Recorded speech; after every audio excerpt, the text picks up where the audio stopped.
بسم اللہ الرحمن السلام علیکم۔ سورہ کوثر، انا آتیناک الکوثر فصلی لربک وانحر ان شانئک هو الابتر۔ ساتھیو، قرآن کی سب سے چھوٹی سورہ، اس سورت کے جملہ الفاظ 10 ہیں۔ قرآن بذات خود ایک معجزہ ہے، لیکن جب سورۃ کوثر کی پہلی آیت میں 10 حروف ہیں، سورۃ کوثر کی 10 آیت میں 10 حروف ہیں، سورۃ کوثر کی تیسری آیت میں بھی 10 حروف ہیں۔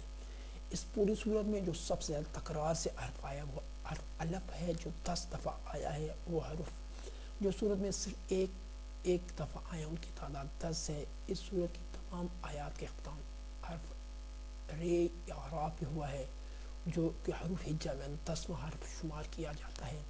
قرآن مجید کی وہ صورتیں جو حرف رے یا را پر اختتام پذیر ہو رہی ہیں، ان کی تعداد 10 ہے، جن میں سورۃ کوثر سب سے آخری صورت ہے۔